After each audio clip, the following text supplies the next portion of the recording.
All right. The synchronization is complete.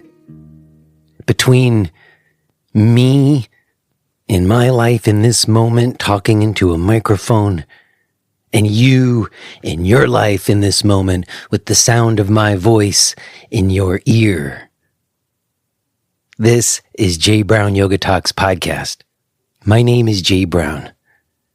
Whether you're new to the show today or you're a returning friend, I'm very glad you're here. Thank you for choosing to listen today.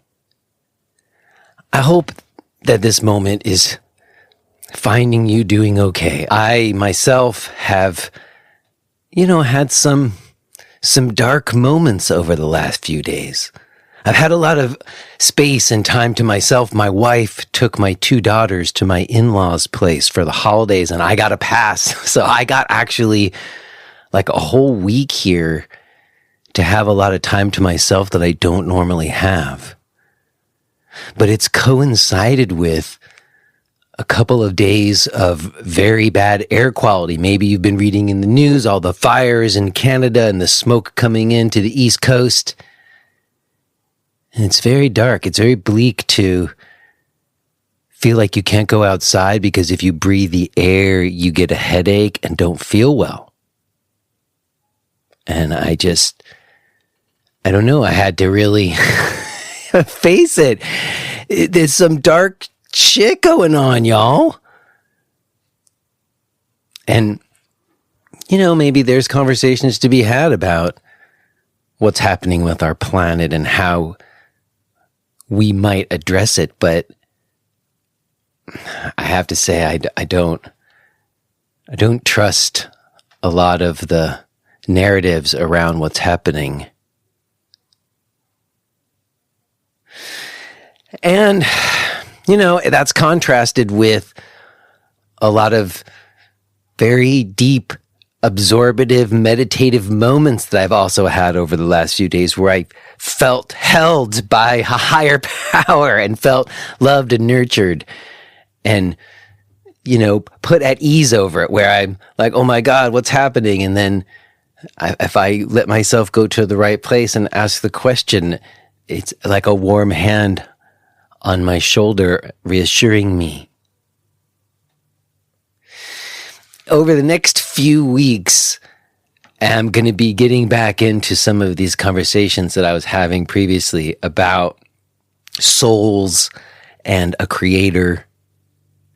And in the coming weeks, I think the conversations are more specifically through like a yoga or Eastern spirituality lens. But I've been looking at it through lots of lenses.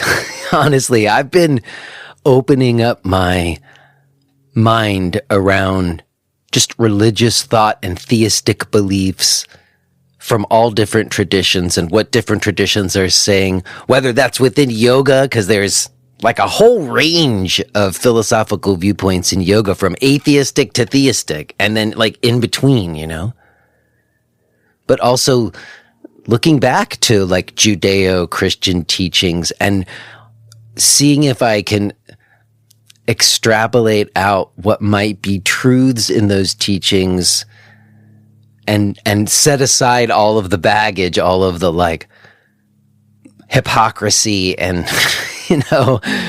hierarchical dogma.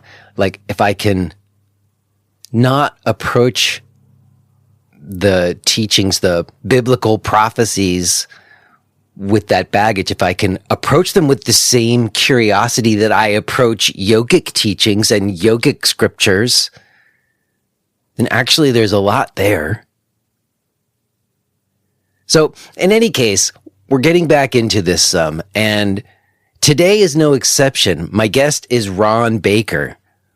But Ron, my conversation with Ron today is really not so much about a higher power. Like I bring that up, but it's really, I think, more a conversation about human souls and each person having a soul journey that they are on. And he has a very interesting story you'll hear. I don't want to spoil too much. I do spend a few minutes at the beginning of the conversation talking about some convergences that brought us together. But if you've listened to the show, you know that I have often brought up the idea of receiving messages from beyond.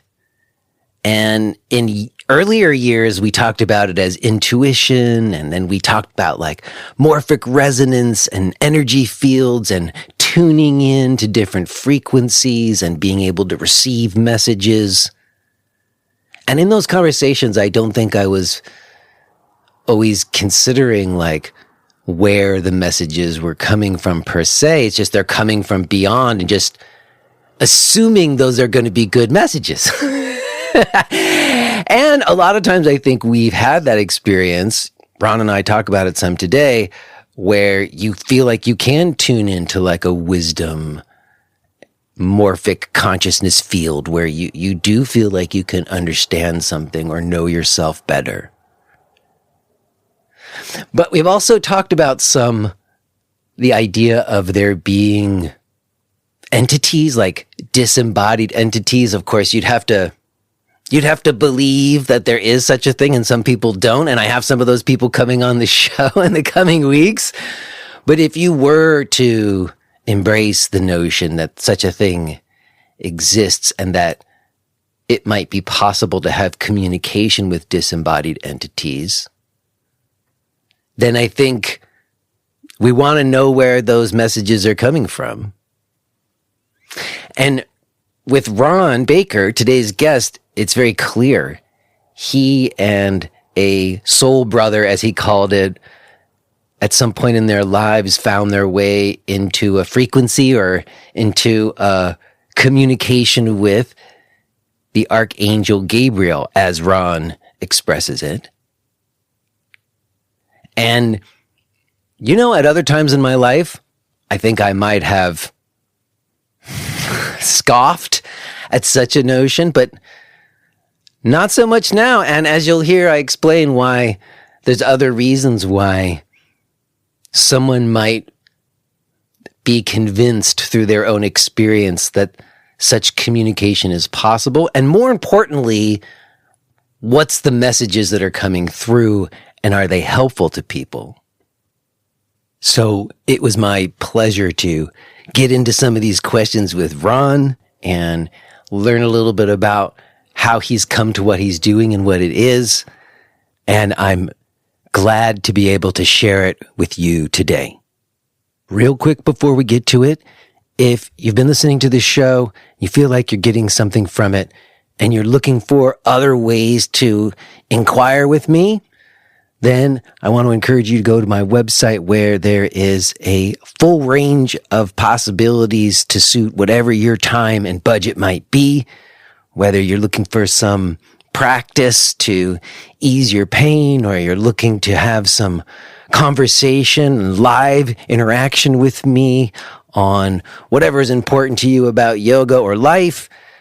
Like I said, there's a full range of options, whatever your budget or time might allow. You can find all of my stuff at jbrownyoga.com. Okay, y'all, I will touch base with you on the other side. But for now, let's go ahead and get to it.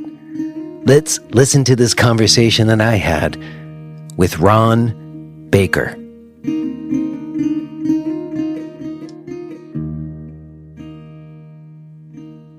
Hello? Hello. Hi, Ron. I'm Jay. Nice to meet you. Nice to meet you. Well, Ron, just for you to know, I don't know if you're familiar with my show at all. I'm already recording, and if it's okay, I'd like to consider us having just begun. Is that all right with you? Not a problem at all. Very cool. Well, I'm excited to talk to you today. It's quite a series of convergences that brings us together. And I guess for you and for anybody listening, maybe I can share some about those convergences. I think you know about some, but there might be some that you don't know about either. Yeah, I look forward to hearing. Well, basically, I have a co-producer and a partner named Josh Citron. who you know. Oh, Josh, yes, of course. And, Josh and I met many, many years ago in Brooklyn. I had a class there and he came to my class for a while. And then I didn't see him for a very long time. I think that might have been even the time when he was seeing you. I'm not sure if I got the timeline exactly right. But at some point we hooked up again. I had this program at Kripalu and he ended up producing my initial yoga video. He wanted to make a video of the practice I was doing so he could practice to it originally, but it ultimately became kind of like a partnership, a business as well. Oh, wow. So in any case, in our early formative time together, we spent a lot of time, late at night on the phone, talking about things. And one of the things that we often talked about was sessions he had with you and Robert. And oh, yeah. And, for people listening, Josh is somebody who I consider one of the more skeptical people I know in life. And he was sharing about experience he was having with channeling and messages from beyond, for lack of another way to say it. And that's something I had a little bit of experience with and was intrigued to talk about, and we connected over that. And the fact that Josh was somebody who kind of was in the room with something that a lot of people might normally scoff at and couldn't deny that there was something real going on in it. Always kind of has been in the back of my mind is oh, well, this guy, Ron Baker, convinced Josh of some things. And that's, things that aren't easy, that only can be accepted or understood through an actual direct experience, I think. Exactly right. Yes. So in any case, all of that is to say, I recently got some PR email about one of your new books, and I was like, what? Ron Baker? And I was like, is this the guy you used to tell me about, Josh? And he said, yes. And so here we are. I'm excited to talk to you, and I appreciate you, giving me this time today. Oh, back at you. Thank you so much. You're very welcome. So, and please say hello to Josh. I will. He'll listen to this, I'm sure. He'll have to, because he does the final mix. I see. Cool. We've continued to work together over the years. So he's my closest ally, I would say. And that is really awesome. Yeah. It is. It is very awesome to have somebody like that in my life. So the fact that you were someone important in his life, I feel vicariously you've been important to me as well. And I guess to try to find a place into the conversation, maybe we can give a little bit of background for the work that you're doing. And maybe that goes back to the time when Josh was in those sessions with you. I don't know how long you'd been doing it before he showed up, but as I understand, originally it was a meditation group that you had, and then there was some things that came out of that. Is that right? Well, it just depends on what part of the work or the timeline you want to jump into. But as far as the work goes, I would jump all the way back to my childhood. Fair enough. Okay. Is that too far? I didn't go back to the source far enough. I hear you. Please. Where do you trace it back? What's the experience where you see it you think it began for you? Well, ultimately, the work is about teaching people about the transformation of our lives based on being in a conscious soul journey. And so the clues for me began in childhood with the setup of challenges, which all of our childhoods include. I believe the soul sets up our childhood with what are the next perfect steps that you need in a lifetime. And that's going to be set up with challenges and gifts. For me, an example equals having grown up with a father who never said a single word to me, not one conversation growing up. And that put such a heightened focus on wanting that connection and wanting to understand what was missing or what was wrong with me. And that was my core challenge. The gifts that were there was starting with maybe the natural feeling that life didn't make sense according to what I was being told. As an example, I would say when I was like 7, 8 years old, I don't understand you telling me that we have one lifetime. If that's true, then none of it's fair. It's all random. It just doesn't make sense. Why would one person live for 3 months and another person 100 years? Why would one person have beautiful natural intelligence and someone else struggles? Why would one person have money, and et cetera, et cetera? And so my natural curiosity and desire to understand life and how it works, how it operates in our lives, working with my challenge, which also motivated me to want to find solutions, led me on this worldwide journey. And my first career as a performer allowed me to go all around the world, and I sought out teachers from every approach that I could get my hands on and began to put the pieces together. And when I came to Lincoln Center to make my debut there, the head of the makeup department is the person you referenced earlier. His name happens to have the same last name as me, Robert Baker.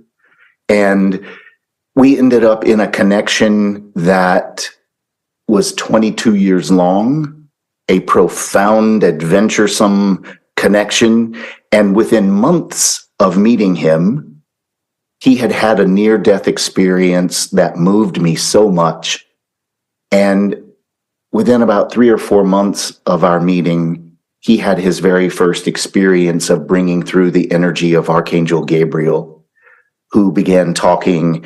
And I didn't really care so much about the phenomenon of channeling.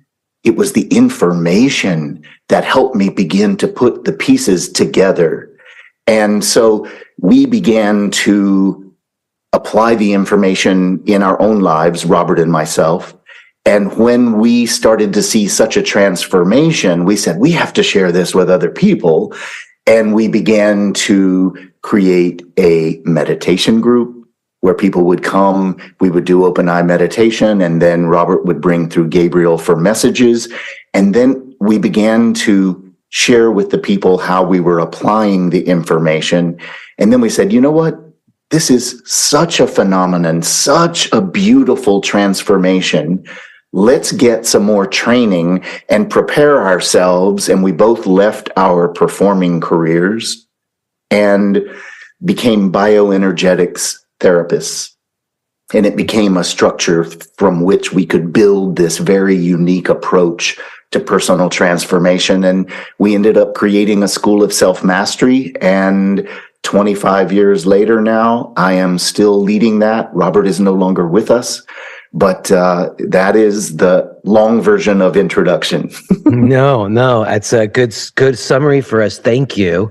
And it's interesting to hear you talk about your first career, because I have a degree in acting from NYU. Yeah. And I've often talked about how like the training certainly did a good job of like tearing me down in certain ways. Yeah. And kind of, it was all about being accessible, like emotionally accessible, and being able to communicate that. Yes. But I would say for me, it kind of left me like a wreck. It didn't build me up anything from there, you know? Well, the career itself can be difficult because so many people experience constant rejection. And so it can be less than a nurturing edifier in our lives. No, that's why I left it and got into yoga, I think. Yeah. But I guess I'm curious about, you said that Robert had a near-death experience, and then there was this period of time where you two processed some of that together, and then this first experiences of getting these messages before you started the group. And I'm kind of curious about that, because that's the kind of crazy thing. That's got to be a crazy moment, isn't it? Or when your friend, first of all, what happened to Robert? Do you mind sharing that near-death experience? Do you mind saying something about that? The near-death experience? Sure. Yeah. We were actually on a bus taking the show we were about to debut out of town to do some performances without the pressure of New York City newspapers. And on that bus ride, I heard the gentleman who is Robert behind me talking about his near-death experience. And basically, he had been on a tour to Thailand and was in his hotel room and lying on his bed, and all of a sudden the light bulb hanging above him got brighter and brighter and brighter. And then all of a sudden he realized he couldn't move his body. And shortly after that, his astral body, which is what shifts when we sleep every night, his astral body came out of his physical body, and he could see himself lying in the bed below. And then he was drawn to that light bulb, or the light anyway, that had gotten so bright, and he ended up going through a tunnel. And when he reached whatever the destination space was, he said he felt a unity, a oneness, a peace, a compassion. He couldn't really put it into even a few words, but he said it transcended anything he had ever known. And he was in a sort of bliss. And then all of a sudden, in the space, he heard telepathically in his head a voice that said, "You must go back. You have not yet learned how to love." And all of a sudden, he found himself in his body, still trying to make his body move, and awakened, and his life began to change very rapidly after that. It was about the time that I met him. And so you had known him before that happened, or you met him after that happened? No, I did not meet him until after that event. And it was hearing about all of the wild experiences he had had. And I had never talked to anybody who had had out of the box experiences spiritually like what I had had. And so from the time I was a child, I started saying things that didn't make any sense to me, but I was like, I feel like I'm being prepared for something. I don't even know what I'm talking about, but I can just feel it. And I feel very protected. And then when I got into my early 20s, I realized I had a capacity to feel other people energetically. I could feel what was going on in their bodies. And when they were in pain, I could sense where the energy was blocked. And I would just intuitively go over and with my hands help open that up, and their pain would go away.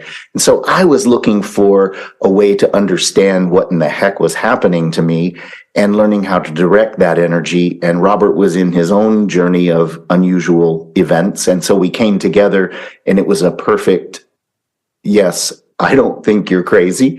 I would love to share this journey with you. Yeah. There's that frequency, right? Where you're talking to somebody who's not going to think you're crazy. Exactly. Yeah. Well, anybody who has ever stretched the common comfort zone, just saying the earth is not the center of the universe, people thought that person was crazy.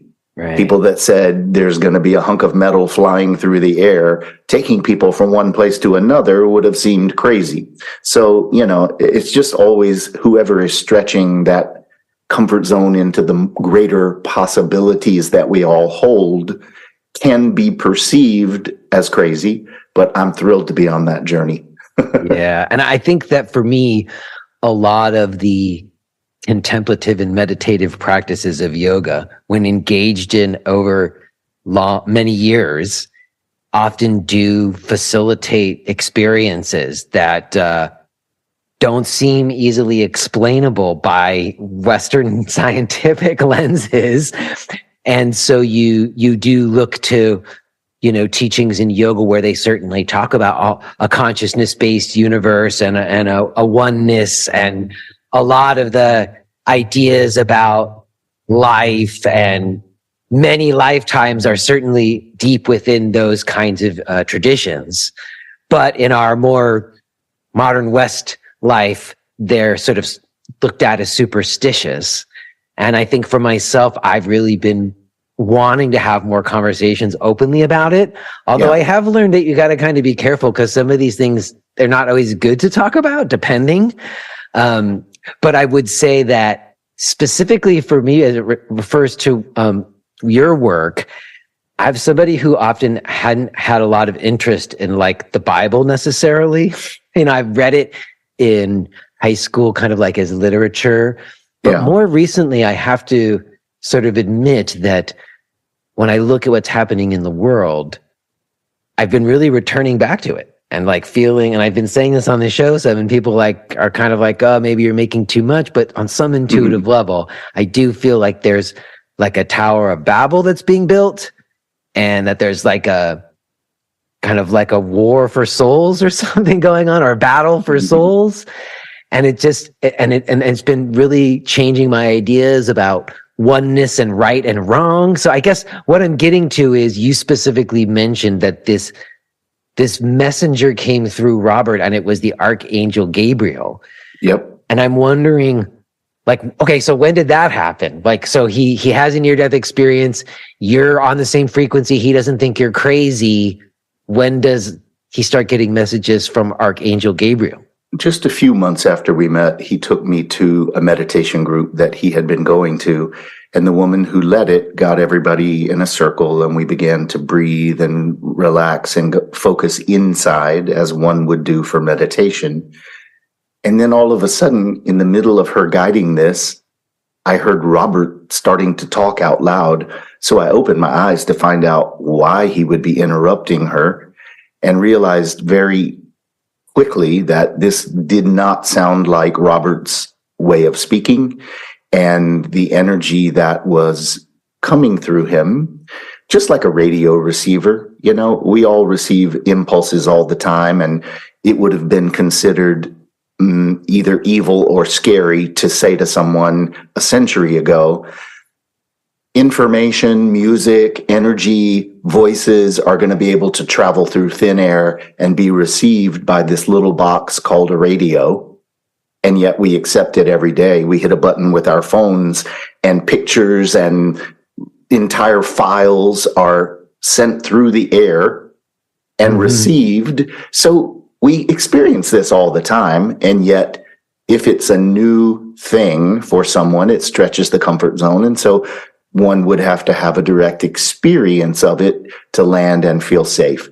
But this information began to come through, and it excited me because it was so loving and clear. And it began thousands of hours of conversation and education from a source that was answering all my questions I had as a kid, and it kept opening up more and more territory. And I always believed, like I suggested when I was a little kid and said, life doesn't make sense according to this approach. And all of a sudden, my green light, my intuitive yes, was giving me all kinds of peace and comfort with the information that began to come through. And no matter how many ways I tested it, it would pass the test, and I would be thrilled with the opportunity to understand more and more about life. And Gabriel said, we've basically come in to teach you two things. One is about the potentials of self, what is called the whole self. And you all have so much more potential than you've known how to tap. And you need to learn how to resolve your wounding, your fear, shame, and judgment. And so we are here to give you tons and tons of clues about resolving that, so that you can blossom into more of your potentials and then pass that on to lots and lots of other people.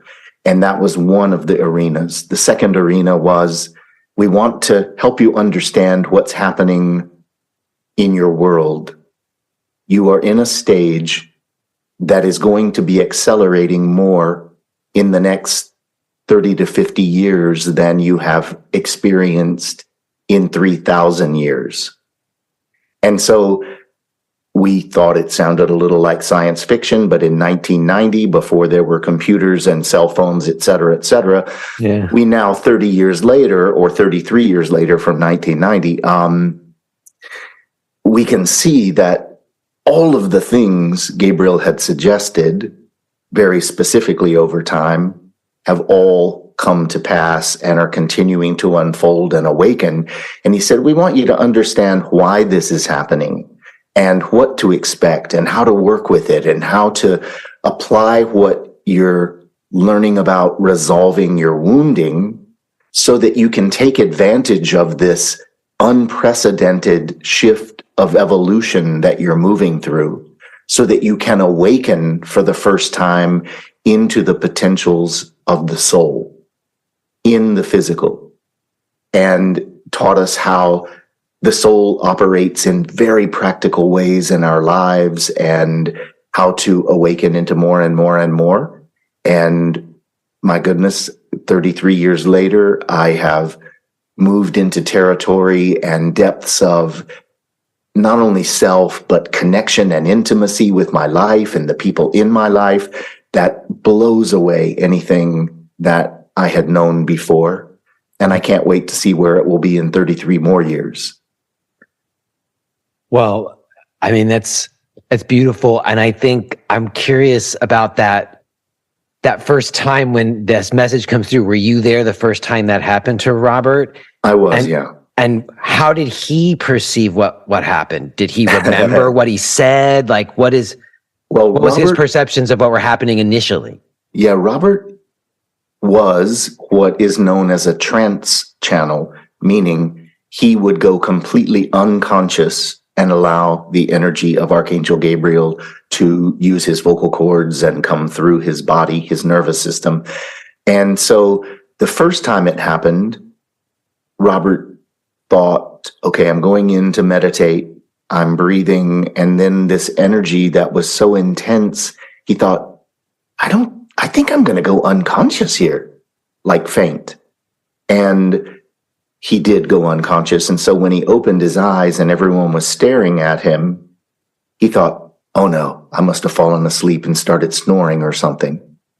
And we said, actually, this is what happened. You were saying all this stuff. And he thought we were totally joking with him. And of course, no one knew it was going to happen. So no one recorded it because we didn't have cell phones at that time. Yeah. And so he said, I don't know if it was a fluke or what. And so we scheduled a time a few days later for him to ask the energy of Archangel Gabriel to come through. And I was prepared with what is known as a Walkman with a cassette tape, ready to record whatever. You just dated us. I know what a Walkman is, but you definitely dated us. I did.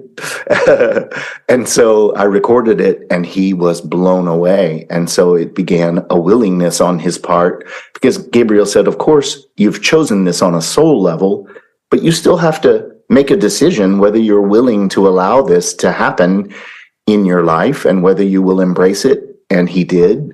And we're all the luckier for it at this point. And so he just like had the facility. He could just like close his eyes and drop in and it would happen? Basically, yes. And I discovered about 2 years later that even though I do it quite differently than Robert's body would assimilate that information, I discovered that I too could hear the guidance, and it was more telepathic for me. And I would start to hear the words in my head and I would allow myself to say them out loud. And then all of a sudden that energy could take over and speak. And so I too have been channeling for almost 30 years now. And I haven't really talked about it so much because I'm more interested in the information, applying it, and the guides that have come through said, we're not so interested in you being known as a channel in the world. What you have chosen on a soul level is to become like a living map of the journey from wounded consciousness to empowered consciousness, and then into the initiations of soul integration. And you learning what it is to walk through that journey and to teach people step by step how to do that is what you have chosen. And so I don't really tell people too much that I channel, even though I put a few things on my website each year that are messages from Gabriel. But it is a phenomenon that we all ultimately have, but not many people dedicate themselves to doing the clearing and the healing and the raising your energy to higher levels that is required to do it or trust it. But we see lots and lots of examples of people in the world who are able to bring through their guides, Oh, I'm etc. talking about this with a lot of yoga teachers because most of them have had an experience where they're in a yoga class teaching and some words come out of their mouth that they've never said before, that they didn't plan to say. Yeah. And they're like the exact right words to say for that moment. Yeah. And sometimes someone comes up after class and says, you said that thing. Or sometimes people will come up to you and say, you said this thing in class that you don't even remember saying. Yeah. And so there is a feeling of, oh, something came through. Yeah, and even if we are channeling our own higher self or soul self, that's my question because sometimes it does feel like, and I've talked about this recently on the show quite a bit, that there's an experience of like you're tuning into kind of some universal wisdom consciousness and something comes through. But then there's other times where like you're getting a message from something or some entity or some being.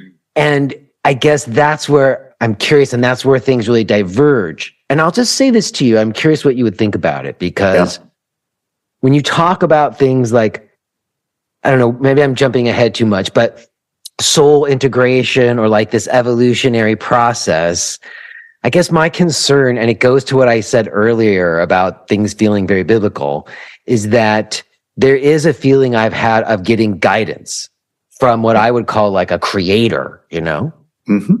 And the ultimate voice or whatever, something. And I feel like sometimes in the yoga world, when we talk about oneness or we talk about an evolution of consciousness, it almost like does away with right or wrong or something like that. Well, like it's all one or something. And I feel like, so when you talk about getting guidance and getting these messages from Archangel Gabriel, you're talking about a being, right? Yes, it is a specific being. Yes. Just like you are a specific being and I'm a specific being, but we are connected at greater and greater levels. We are, more than just this physical 3-dimensional self. And we are connected more and more to each other the more we expand that. There are beings that operate from higher dimensions that don't choose to come into the physical and become this dense in order to have a physical experience. And we can learn to connect through our higher self to all of that higher energy if we choose. And the bottom line is there are so many different soul levels that we move through. It's like when I'm in first grade, I naturally focus on the curriculum of first grade, and I'm not ready to focus on calculus or some such thing. And so everybody's doing what is perfect for them. It's not better or worse to be at a different grade. So I say to people sometimes, were you more lovable in 5th grade than in first grade? And they go, of course not. And I go, exactly. You're just in the grade that is perfect for you. And so the wisest thing is to love yourself and value yourself at every level rather than comparing some phenomenon that a 10th grader can do that you can't do when you're in a younger grade. And so none of it is better or worse. And I also say you can't avoid being on your perfect soul journey. No matter what you choose, you're going to learn and grow. It will inform you, and you learn to make it simple what works well for you and what does not work well for you. Both of those lessons are just as sacred as the other.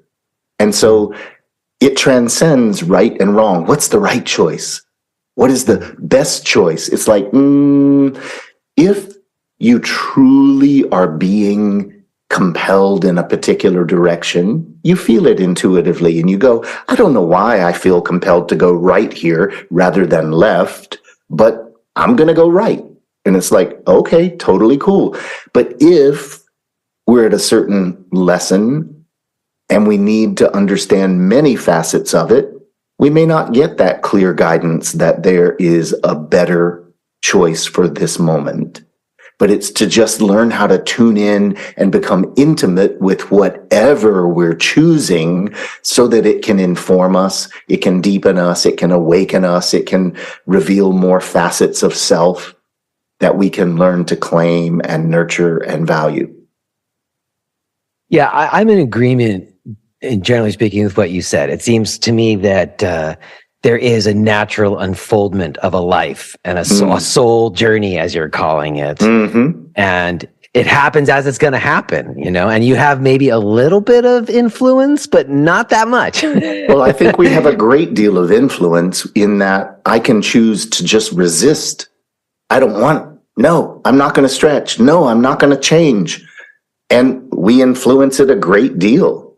We're co-creators with the higher parts of ourself. I think that's true. Well, here, let me ask you this question, though. Mm-hmm. I agree with that. I believe that we steer our ships in many regards. But what I will say is that you said that the Archangel Gabriel is a being that gave messages through Robert and through you.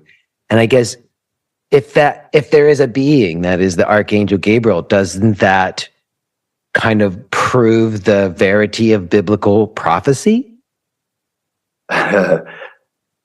All things exist, whether we realize they exist or not.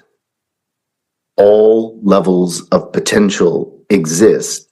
So when you're a 6-year-old, if I say to you, there's an adult held inside you, it would freak you out. You would not understand. There's no context. There's no reference point to what that would mean or how you might process life at that point. But that potential was already in you. Now, if we learn how to tap into something, like if you said you're going to be able to plug something in that wall and energy is going to come out of there and it's going to cause light. And, it depends on what stage you're in, whether you're going to believe it or not. But the potential for that always existed. We're just growing into more and more of that potential as we wake up. And so the Bible, as you put it, or any other spiritual text, is based on experiences that were happening and people's interpretation of those things, and hopefully principles and values that were working well for them and that they encouraged. But if you just look at the Old Testament versus the New Testament, it is a different stage of approach. So, for instance, if we look to a lot of the Old Testament, there were definitive rules and prices people had to pay for the good and the bad and the right and the wrong. And then you get to the New Testament and it introduces compassion and forgiveness and higher levels of approach to the same world. And then you have people way beyond the creation of the Bible who discover more things, and those would be considered a stretch to someone's comfort zone, and we can make that bad and wrong, or we can keep growing into more and more. Some people will embrace it. Other people will say, nope, I just want to stay in the familiar limitations. All of those choices are sacred, but all of the potential has existed the whole time. That's the miracle of being in the potentials of soul journey and the awakening that we can move into. So I hope that answers the question a bit. I mean, yes. I think it's just interesting to me that this experience, what you're talking about in terms of the potential that we all have. Yeah. I think that I definitely have felt that to be true. I suppose my other curiosity is that these messages that, what I hear you saying is that these messages from the Archangel Gabriel were universal in a certain way. Like they weren't necessarily specific to biblical prophecy, or at least that's the way you're interpreting them. And if I'm not mistaken, I'm trying to remember, again, I'm not too well studied, but Archangel Gabriel is the one who announced the coming of Jesus, right? So it was before, yes. He was around before Jesus. Oh, yeah. Right? Yeah, the archangels have been around as a part of the evolution of the earth, and it becomes a big subject. So we're not going to drive people crazy too much. Yeah, no, we don't need to go too far. But Archangel Gabriel has been around and was the energy that announced the birth of the Christ. And he says, if you are hearing this message, then you're listening to the free version of J. Brown Yoga Talks. To hear the rest of our conversation, please subscribe to Podcast Premium at jbrownyoga.com/premium.